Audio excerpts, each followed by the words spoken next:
Mapagpalang araw po mga kapatid sa ating lahat. Ngayon po ay meron po tayong devotional type of message na makikita po natin, pag-aaralan po natin ngayon from the book of Jeremiah, chapter 17, verse 7 to 8. So, basahin po natin sa Tagalog po, sabi po sa 17:7, mapalad ang mga taong nagtitiwala kay Yahweh, pagpapalain ang umaasa sa Kanya. Katulad niya ay isang punong kahoy na nakatanim sa tabi ng batisan. Ang mga ugat ay patungo sa tubig, hindi ito manganganib kahit dumating ang tag-init, sapagkat mananatiling luntian ang mga dahon nito, kahit hindi umulan ay wala itong alalahanin, patuloy pa rin itong magbubunga. So makita po natin sa verse na ito, binigay ng Panginoon ang talatang ito sa pamamagitan po ni Jeremiah, sapagkat nabuo po ang kwentong ito, ikinumpare ng talata ng Jeremiah yung mga tao na hindi nagtiwala sa Diyos at ang kagaya ng isang tao nagtitiwala sa Panginoon. Kaya kung babalikan po natin ang 5, dati po sinabi po dito sa 5 na sinasabi ni Yahweh, susumpain ko ang sino mang tumalikod sa akin at nagtitiwala sa kanyang kapwa-tao, sa lakas ng mga taong may hangganan ang buhay. Ang katulad niya ay halamang tumubo sa disyerto, sa lupang tuyo at maalat at walang ibang tumutubo. Walang mabuting mangyayari sa kanya. So makita po natin sa talatang ito, kapatid. Kinumpara po ang dalawang tao. Yung isang tao na hindi nagtitiwala sa Diyos at yung isang tao na sa Diyos ibinibigay ang tiwala. So sinasabi po dito na yung tao na mahilig magtiwala sa kanyang kapwa-tao ay kagaya niya isang halaman na nakatanim sa isang disyerto. Wala siyang matibay na pundasyon, walang ugat.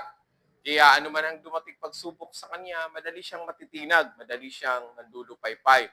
Sapagkat po yung kanya pong foundation ay nasa ibabaw lamang.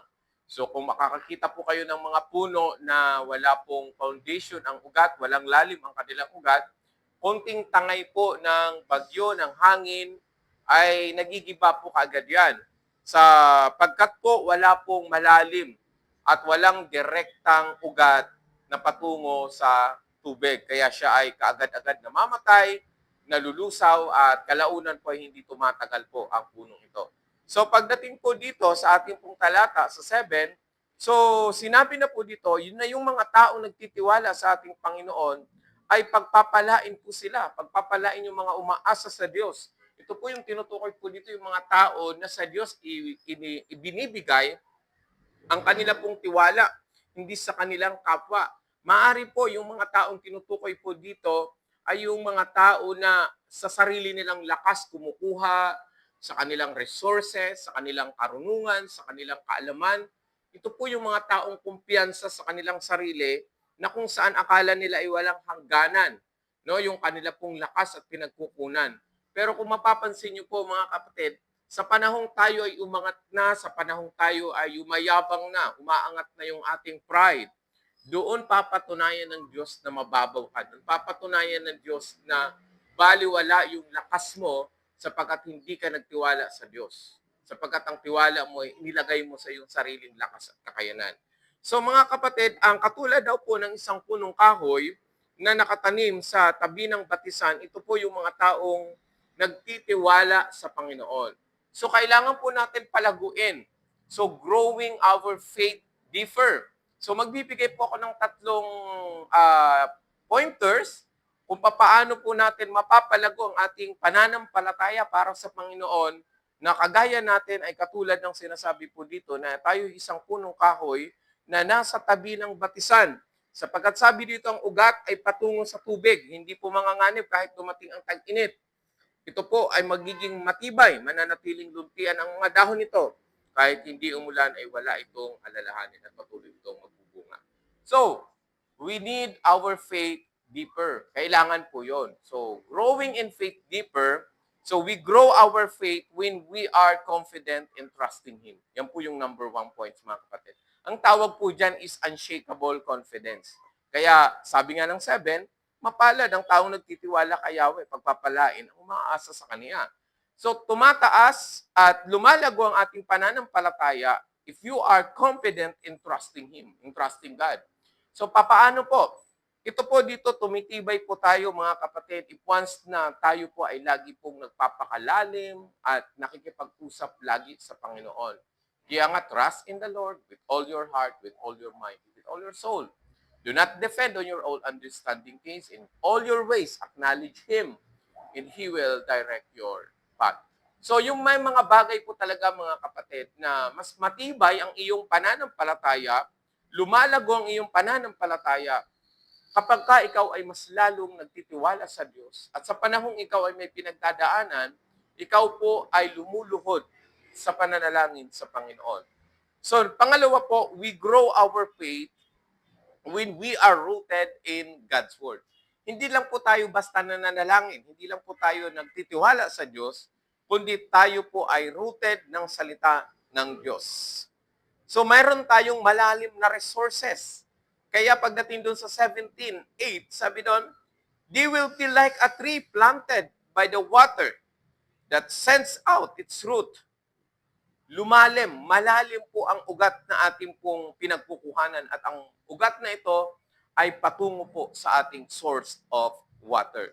So, kaya nga po, sabi po ng kanyang salita sa Book of John, abide in me, in my words, abide in you, and then ask whatever you want, and it will be given unto you.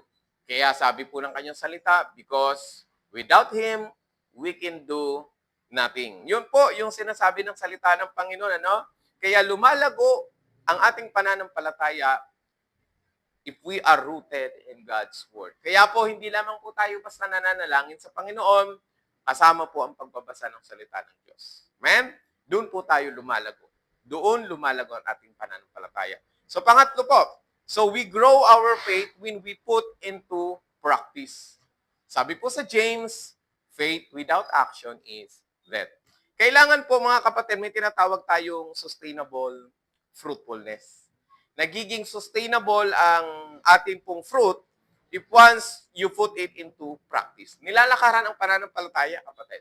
Yung malalim na ugat na tumutukoy that is directly to the source of water, which is our God, which is our Lord Jesus Christ, according to the Book of John, na sinasabi that He is a living water. Diba? Ang ating Panginoon ang siyang bukal na nagbibigay buhay. Kaya pagdating po dun sa kanyang talata, sa ating pong huling binasa, hindi po siya natatakot. Kahit dumating man ang anumang klase ng tag-init, we are talking about your trials, your struggle. Hindi mo kailangan matakot dahil sabi dito na nanatiling luntian ang iyong mga dahon at ikaw ay hindi na umaasa sa ulan sapagkat ang iyong ugat ay konektado sa source of water at patuloy kang mamumunga. Mga kapatid, yun po yung kagandahan sa ating pong pananampalataya at pagtitiwala sa Diyos. Again, we grow our faith when we are confident in trusting Him. We grow our faith when we are rooted in God's Word. And we grow our faith when we put it into practice. Lakaran po natin ang ating pananampalataya at pagtitiwala sa ating Panginoon. At the end of the day, ang Diyos ang magbibigay sa iyo ng tagumpay. Be strong and trusting Him. Amen. Salamat po sa Panginoon.